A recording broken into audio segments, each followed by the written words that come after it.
하나님 말씀 사사기 4장 1절에서 10절 말씀입니다. 야빈 왕은 철병거 900대가 있어 20년 동안 이스라엘 자손을 심히 학대했으므로 이스라엘 자손이 여호와께 부르짖었더라. 아멘. 지금은 위기입니다. 위기는 무엇보다도 교회입니다. 교회가 지금 위기에 처해 있다는 것을 깨닫지 못하니까 이것이 심각한 위기입니다. 교회는 하나님의 경고를 들어야 합니다. 교회가 경고를 듣지 않으면 곧 고통이 옵니다. 교회의 고통은 곧 국가의 위기입니다. 우리나라가 하나님께서 통치하시는 신종 국가가 아닌데 교회가 위기라 하고 또 그로 인하여 국가가 위기라 말하는 것은 비상식적이 아니냐, 넌센스가 아니냐 말할 수 있을 것입니다. 교회의 위기가 국가의 위기라고 말하는 것은 넌센스가 아니라 센스입니다. 상식이지요. 마태복음 24장 3절에서 예수님께서 감람산 위에 앉으셨을 때 제자들이 조용히 와서 물었습니다.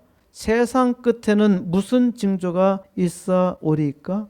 세상 마지막 때 무슨 일이 일어나는지 예수님께 그 징조를 묻는 것입니다.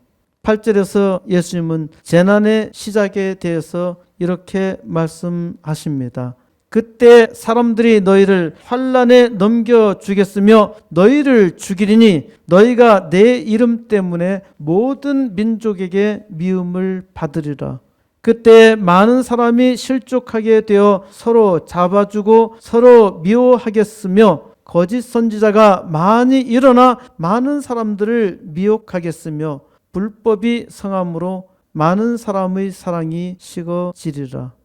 간단하게 요약해서 정리하자면은 첫 번째는 교회와 성도가 환난을 당한다는 것입니다.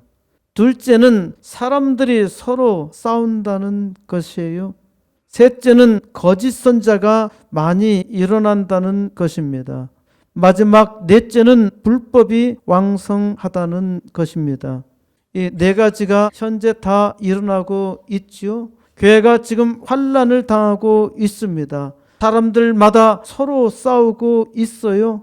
거짓 선자들이 많이 일어나서 사람을 속이고 있습니다. 지금 불법이 천지에 진동하고 있잖아요. 세상 마지막 때에는 교회가 고통을 당하며 사람들은 서로 싸우고 사람을 속이는 악마들이 판을 치며 법이 없다는 겁니다. 한마디로 이것을 정리하자면 세상이 망할 때에는 먼저 교회가 망한다는 것입니다. 그렇기 때문에 교회의 위기는 국가의 위기입니다. 사악한 악마는 교회를 속였습니다.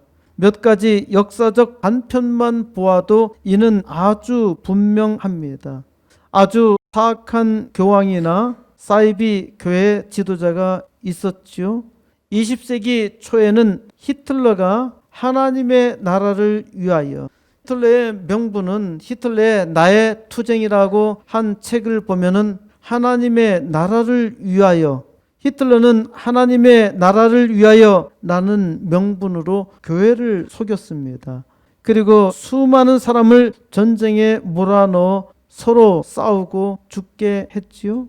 히틀러가 사악한 악마의 화신 아닌가요? 많은 지식인들과 교회 지도자들과 거의 모든 독일 국민이 속았습니다. 사람은 이처럼 참으로 어리석다는 것을 깨달아야 합니다. 사람 중에 똑똑한 사람은 하나도 없어요. 사람은 모두 다 어리석단 말입니다. 어느 한 단편 아주 좁은 면에서 똑똑하고 괜찮은 것처럼 보이지만 똑똑한 사람이 없어요. 그리고 다른 사람보다 훨씬 더 똑똑하다 하더라도 나이를 먹으면 그 총기가 다 사라집니다. 히틀러보다도 90여 년 전에 마르크스는 공산당 혁명을 선언하면서 교회를 아편이라 몰면서 교회를 없이 하고자 했습니다. 레닌은 교회가 가장 많은 도시 모스크바에서 공산 국가를 만들며 교회를 완전히 파괴했습니다. 그 뒤를 이어 중공의 모택동은 6천만 명을 학살하며 공산 국가를 세웠어요. 이는 아주 자명한 역사적 본보기 있죠. 왜 이렇게 되었나요? 교활한 히틀러는 교회를 이용했지만은 더 사악한 공산당은 교회를 파괴했습니다. 이것이 다 하나님의 백성들의 잘못이라고요. 이게 왜 하나님의 백성들의 잘못이라고 말할 수 있나요? 우리는 오늘 말씀을 통한 계시 속에서도 깨달을 수 있습니다. 지금도 악당들은 교회를 기만하며 파괴하고 있습니다. 어리석은 사이비 지도자들은 이러한 악당들의 장단에 춤을 추고 있어요. 잘 생각해 보세요. 코로나는 교회를 막고 있습니다.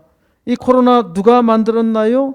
중공이 만들었어요. 그래서 자기가 만든 것이 아니라고 계속 선전하고 있고 자기와 아무런 상관이 없는 것처럼 가장하고 있습니다. 현재 우리나라 코로나 발생이 1,000명이 육박하고 있는데 정부에서는 3단계 방역을 시도할까 저울질하고 있습니다. 대통령은 3일 전에 방역에 성공했다고 자랑했는데 갑자기 왜 코로나가 폭발적으로 증가하고 있는지 도무지 알 수가 없어요. 입만 열면 거짓말을 하는 악당들이 사람들의 입을 막으려고 수작을 부리고 있는지도 모릅니다. 코로나로 대형 교회의 예배를 봉쇄했는데 지금 모든 교회를 통제할까 고민하고 있습니다. 지금 이 나라에 완전히 불법을 자행하고 있고 공산당 사회를 만들 공수처법을 불법으로 통과시켰잖아요. 아마도 이것을 감추려고 대국민 사기쇼를 벌이고 있는지도 모릅니다. 얼마나 이들의 행태가 불법이었으면 수많은 평검사와 거의 모든 검사장이 이를 불법이라 반대하고 장관을 물러나라 항의하며 변호사들과 학생들과 교수들이 반대했을까요? 경희대학교에서는 대통령을 가장 부끄러운 경희대인으로 지목했고 서울대에서는 검찰총장을 가장 자랑스러운 서울대인으로 그를 몰아내려는 악당을 가장 추악한 서울대인으로 지목했잖아요. 지난 4.15 선거에서도 부정선거에 의심 있는 120개 선거구에 대해서 재검표를 요구하였지만은 대법원은 7개월이 지나도록 전혀 개표하지 않고 있습니다. 지금까지 우리나라 선거 역사상 이런 일은 한 번도 없어요. 대법원에서 2달 전인가 4개 선거구를 개표하라고 하였지만은 꼼짝도 하지 않고 있습니다. 전라남도 함평 출신인 최진석 서강대 철학과 명예교수는 5.18이 전두환을 닮아갈 줄 몰랐다 면서 시를 써서 그들만의 5.18을 저주한다고 하였습니다. 자유를 위해 싸우다 자유를 가둔 5.18을 저주한다. 제가 사악한 악당들을 비난하려고 이 말을 하는 것이 전혀 아닙니다. 저는 악당들과 싸울 생각이 전혀 없어요. 교회 부흥을 이루기도 바쁜데 악당들과 싸우는 일은 하나님께서 하시는 일이라 믿고 기도할 뿐입니다. 제가 강조하고 말씀드리는 것은 교회가 정신을 차려야 한다는 것입니다. 교회가 교회되지 못하니까 나라가 망하고 교회가 망하는 거예요. 악당들이 가장 두려워하는 것은 교회입니다. 그래서 교회 입을 막으려고 마스크를 쓰게 합니다. 어떤 교회에서 온라인 예배를 한답시고 예배 녹화를 하는데 설교자가 마스크를 쓰고 설교하며 찬양하는 자는 마스크를 쓰고 찬양합니다. 청중은 아무도 없는데 마스크를 쓰고 해요. 교회가 깨달아야 합니다. 온라인 예배는 예배가 아닙니다. 마스크 쓰면서 말씀 전하는 것을 인터넷에 방송하는 것을 아주 잘했다고 생각하겠죠? 이것이 예배자들 스스로가 예배자를 교회에서 몰아내는 행위입니다. 이런 결과로 아이들도 청년들도 교회를 떠나고 있잖아요. 교회가 이 일에 대해서 회개하고 기도해야 합니다. 지난주 미국 연방대법원에서는 코로나가 아주 극심한 상황에서 교회는 각 사람의 자유에 따라서 예배 드릴 자유가 있다고 결정했습니다. 이것이 민주주의 아닌가요? 내가 예배를 드려야 하겠다는데 왜 못 드리게? 식당에 밥 먹으러 가야겠다는데 왜 못하게? 식당에서 장사를 하겠다는데 왜 못하게 해요? 민주주의란 노라고 아니라고 얘기할 수 있는 것이 민주주의란 말입니다. 교회가 예배를 드리지 않는다는 것이 얼마나 심각한지 모릅니다. 예배를 드리지 못했다면 이 일에 대해서 더욱더 회개하며 하나님의 은혜를 구해야 하는데 하나님의 은혜를 구하기는커녕 마땅히 감당해야 할 일이라 생각하고 있어요. 심지어 아주 이상한 말로 자기를 합리화합니다. 예배를 드리지 못하면 목에 칼이 들어와도 순교를 각오하고 예배를 드리는 것이 신앙입니다. 하지만 내가 예배를 드림으로 말미암아 이웃을 죽일 수 있다면 예배를 드리지 않는 것이 하나님의 뜻입니다. 아주 멋진 말로 들리지요? 굉장히 말을 잘 하였지요? 속지 마세요. 이것은 사탄의 속임수입니다. 어떤 목사는 아주 자랑스럽게 이런 말을 하고 있어요. 자기가 지금 무슨 짓을 하고 있는지 몰라요. 이는 아주 어리석은 종이 아니면은 아주 사악한 종입니다. 이러한 목사의 말 한마디로 얼마나 많은 아이들이 죽어가며 청년들이 교회를 떠나고 있는지 잘 생각해야 해요. 교회가 회개해야 합니다. 특히 아주 큰 대형 교회는 회개해야 합니다. 순교를 각오하든지 아니면은 소규모로 쪼개서 예배를 드려야 합니다. 목사가 무려 200명이나 있는데 다 놀고 있어요. 50명까지 예배를 드리라고 하면은 한 회당 한 명이 50명씩 예배 드리면은 1000명이잖아요. 하루 10번 드리면은 10,000명 있죠. 10번 못 드리나요? 그리고 담임 목사가 자기 설교를 나눠주고 예배를 쪼개어 드리면 되잖아요. 그리고 자기 교회에서 못 드리면은 인근 작은 교회를 빌려서 예배 드리라고 하면 되잖아요. 왜 전략이 없어요? 왜 이 시대에 놀고 있어요? 참으로 안타깝고 부끄러운 일입니다. 제가 지금도 어느 교회 부목사로 계속적으로 있었다면은 아마 주일마다 가서 한숨 짓고 돌아올 겁니다. 우리 가족 아무도 교회 가지 못하겠죠? 어떻게 이렇게 어리석을 수 있나요? 교회가 정신 차려야 합니다. 당랑거철이라는 사자성어가 있죠. 당랑은 사마귀입니다. 사마귀가 앞발을 들고 수레바퀴를 막는다는 뜻입니다. 춘추 전국시대에 제나라 장공이 어느 날 수레를 타고 가는데 웬 벌레 한 마리가 앞발을 들며 수레바퀴를 향하여 덤벼드는 것을 보았습니다. 장랑은 이를 보자 이놈 참 맹랑하군. 장공이 무슨 벌레냐고 묻자 시종이 대답합니다. 사마귀라는 벌레인데 앞으로 나아갈 줄만 알지 물러설 줄 모르는 놈이라 합니다. 제 힘도 생각하지 않고 마구 덤벼드는 버릇이 있사옵니다. 장공은 고개를 끄덕이며 말했습니다. 저 벌레가 인간이었다면 틀림없이 천하무적의 용사가 되었을 거야. 비록 미물이지만 그 용기가 가상하니 피해 가도록 하라. 하찮은 사마귀를 보고도 배우는 사람이 있는데 우리는 하나님께서 크게 보여주셔도 잘 보지 못합니다. 제가 지금 기도하고 품고 있는 일들은 사마귀가 수레를 보고 덤벼드는 형상과 같지요. 사마귀와 다른 점은 사마귀는 눈에 보이는 것이 없고 저에게는 하나님께서 주신 비전이라는 점입니다. 사마귀는 이길 수 없어도 저는 믿음으로 능히 이길 수 있습니다. 바벨론 제국의 벨사살 왕은 아주 크게 써놓은 하나님의 계시를 보지 못하여 그날 밤 살해되었고 거대한 바빌론 제국도 함께 망했습니다. 그를 이어서 다리우스가 그 나라를 차지하여서 메대 나라가 시작되었습니다. 하나님의 계시를 잘 들어야 합니다. 오늘은 특별히 하나님께서 여성 사사 드보라를 통해 계시하는 음성을 들으시기 바랍니다. 드보라는 벌이라는 뜻인데 하나님께서 여왕벌을 통해서 어떻게 일하셨나 보시기 바랍니다.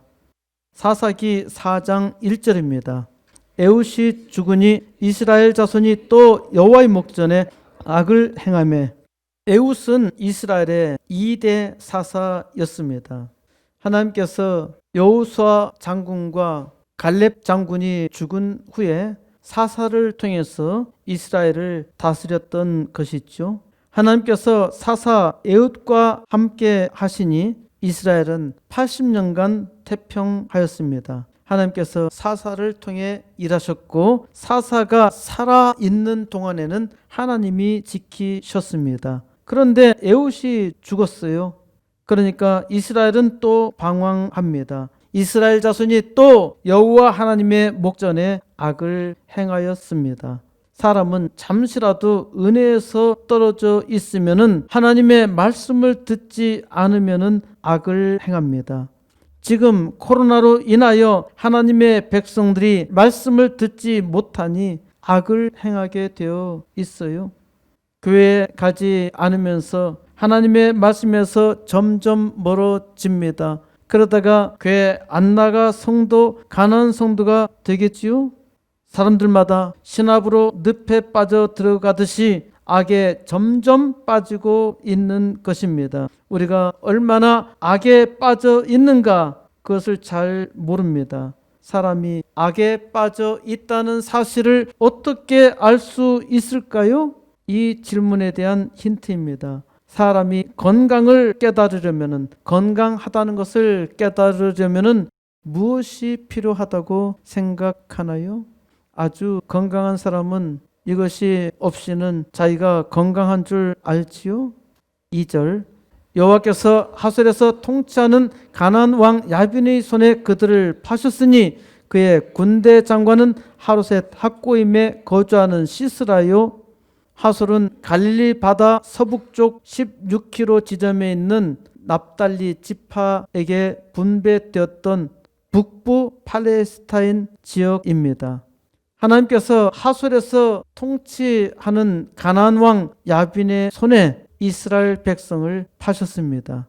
하나님께서 하솔 땅을 지배하는 가나안 왕국의 야빈 왕에게 돈을 받고 팔아 넘기셨다는 말은 아니죠. 하나님께서 가나안 왕국의 야빈 왕이 하솔 땅을 지배하도록 허용하셨다는 말입니다. 하솔 땅을 지배하는데 야빈 왕의 군대 사령관 시스라가 주도했습니다. 3절 야빈 왕은 철병거 900대가 있어 20년 동안 이스라엘 자손을 심히 학대했으므로 이스라엘 자손이 여호와께 부르짖었더라. 야빈 왕은 철 전차 900대를 가지고 막강한 힘으로 20년 동안 이스라엘 자손을 심히 학대했습니다.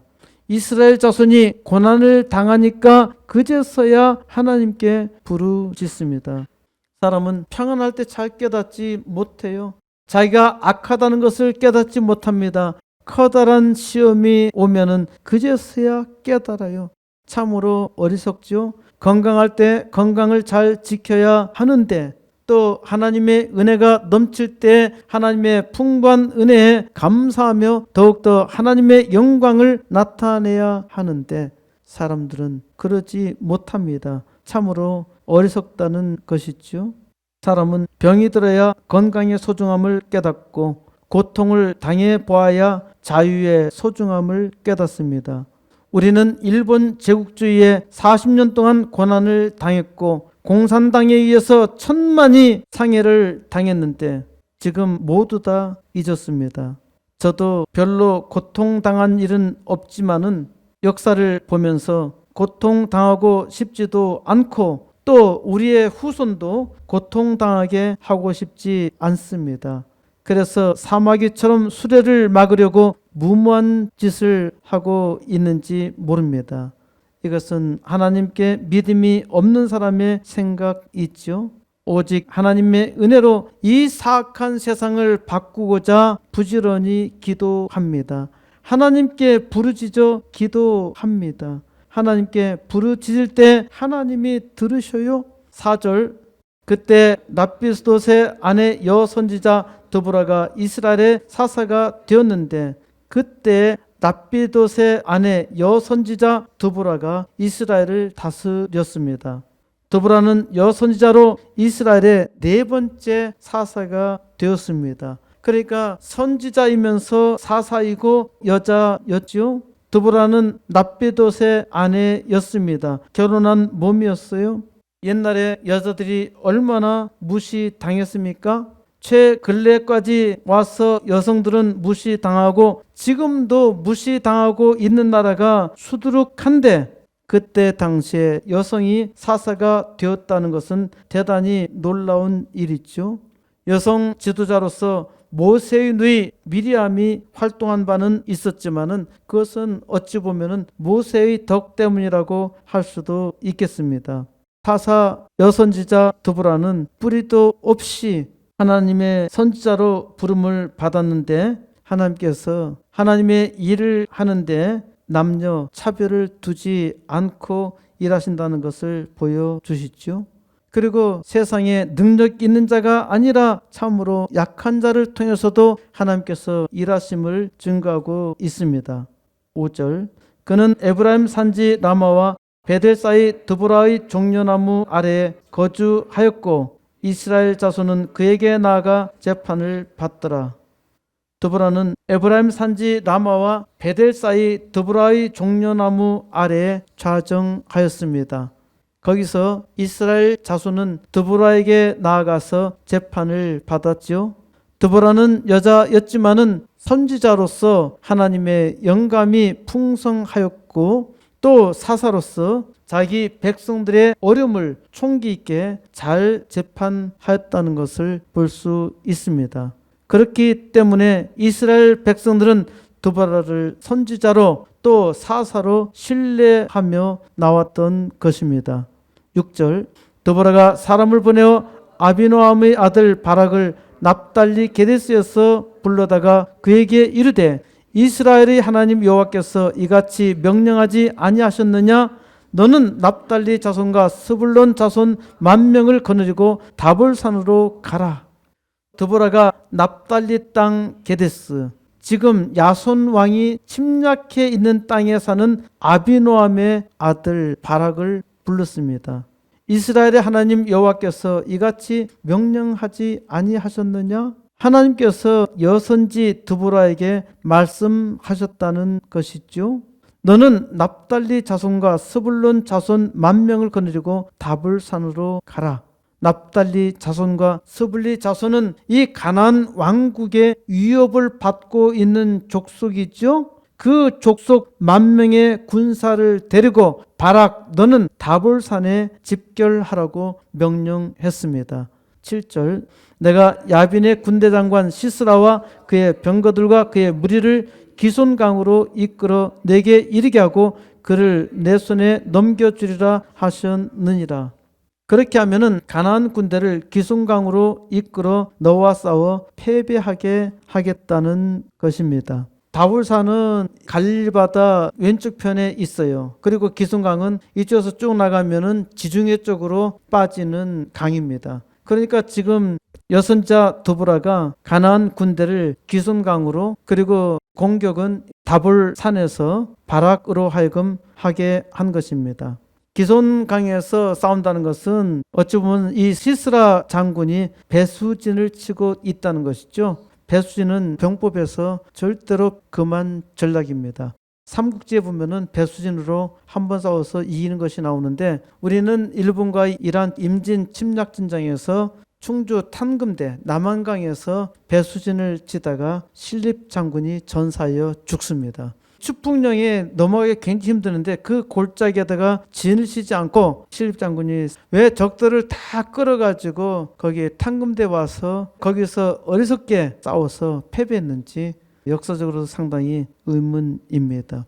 군사 전략가들은 이런 부분에 대해서 분석했는지 모르겠습니다만은 저는 항상 궁금해하고 있습니다. 제가 전쟁 전략가가 아니기 때문에 뭐라 더 이상 얘기할 수 없지만은 좌우간 거기 추풍령을 포기하고 충주 탕금대에 와서 배수진을 치고 싸웠다라고 하는 것은 대단히 어리석은 장군이었다는 것이죠. 싸워서 지려고 하는 것밖에 안 된단 말입니다. 지금 시스라 장군이 어리석게도 기손강에서 배수진을 치고 있는데 사사 드보라가 시스라 장군이 자기의 전차들과 군대를 믿고 기손강 넓은 곳에서 싸우는데 하나님께서 그를 내 손에 넘겨주리라고 말합니다. 8절 바락이 그에게 이르되 만일 당신이 나와 함께 가면 내가 가리니와 만일 당신이 나와 함께 가지 아니하면 나도 가지 아니하겠노라 하니 바락은 드보라 선지자에게 말합니다. 만일 당신 드보라 선지자가 나와 함께 가면 나도 가겠거니와 만일 당신이 나와 함께 가지 아니하면 나도 가지 않겠다고 말합니다.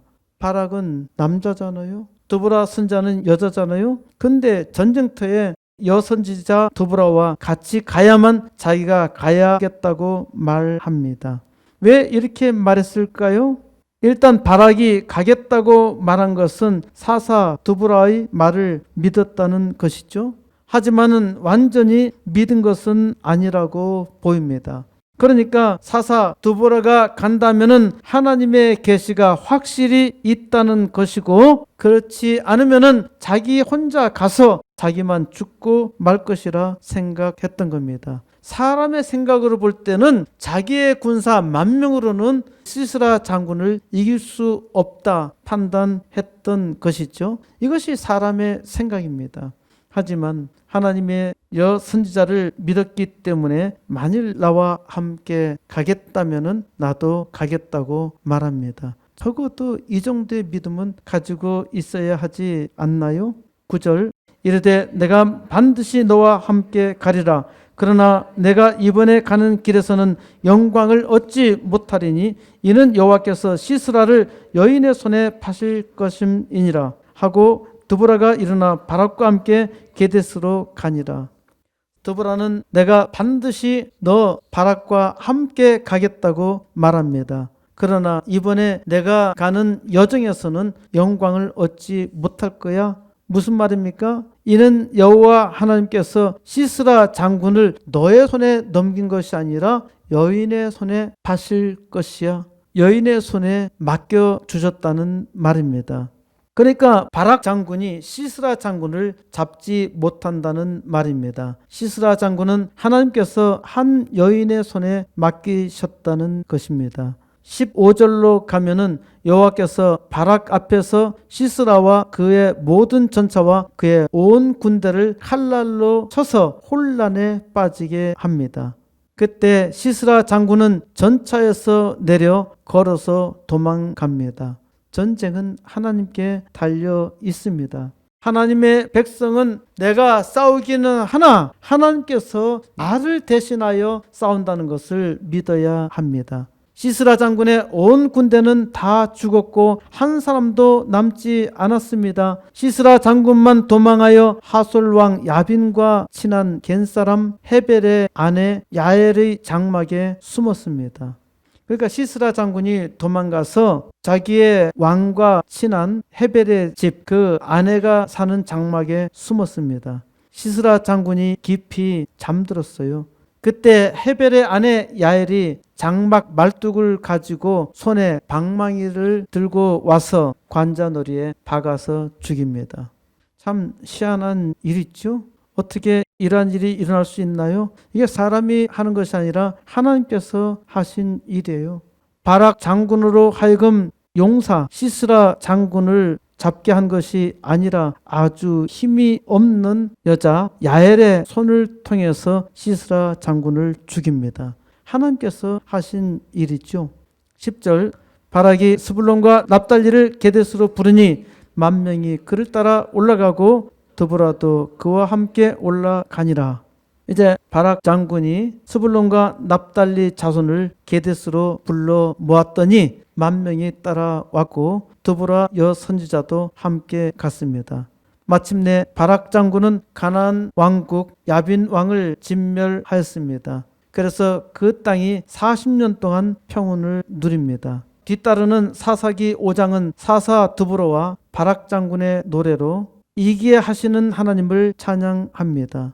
여호와를 찬양하라고 하지요. 너희 왕들아 들으라, 통치자들아 귀를 기울이라. 나 곧 내가 여호와를 노래할 것이요 이스라엘의 하나님 여호와를 찬송하리로다. 여호와여, 주께서 세일에서부터 나오시고 에돔 들에서부터 진행하실 때 땅이 진동하고 하늘이 물을 내리고 구름도 물을 내렸나이다. 산들이 여호와 앞에 진동하니 저 신의 산도 이스라엘의 하나님 여호와 앞에서 진동하였도다.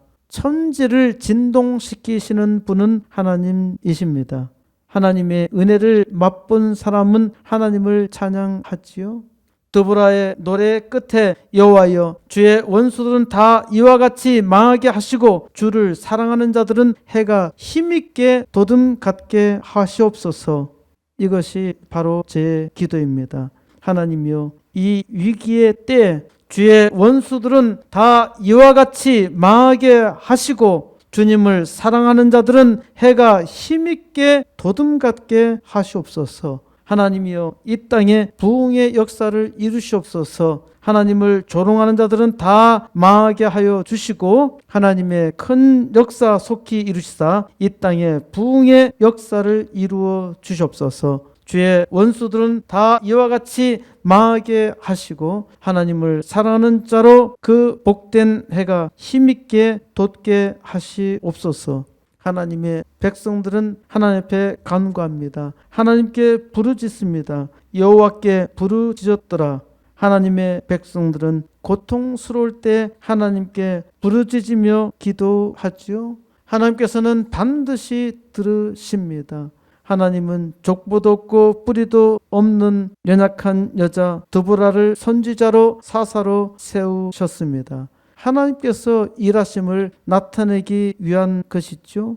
하나님은 아주 연약한 사람도 쓰십니다. 아무 힘도 없고 능력이 없다고 절망하고 있나요? 하나님은 반드시 믿는 종을 통해서 일하십니다. 하나님께서 나를 통해서 일하심을 믿어야 합니다. 저 자신도 아무런 힘도 없고 능력도 없고 날로 후패해지고 있습니다. 하지만 하나님께서 이 하찮은 종이 연약할 때 오히려 부르시고 세워주셨음을 믿습니다. 우리 코스모스 교회도 참 연약하지요. 시작이 참으로 미약합니다. 모진 태풍에 흔들거리지만은 코스모스와 같이 하늘을 향해 하나님의 영광을 선포할 것입니다. 만물 중에 아주 하찮은 민물이라 하더라도 하나님께서 쓰셔요. 하나님께 부르짖으며 하나님의 은혜를 간절히 구할 때 하나님은 그의 종을 통해서 일을 하십니다. 하나님께서 나를 통해서 오늘날 일하심을 믿으시고 이 어려운 때 하나님께 부르짖어 기도하시기 바랍니다. 여호와께 부르짖었더라. 지금은 때가 악합니다. 지금이 위기입니다. 지금 이 위기를 이기지 아니하면은 세상은 멸망할 수밖에 없습니다. 멸망의 때 고난 받으며 하나님 앞에 울부짖기를 원하십니까?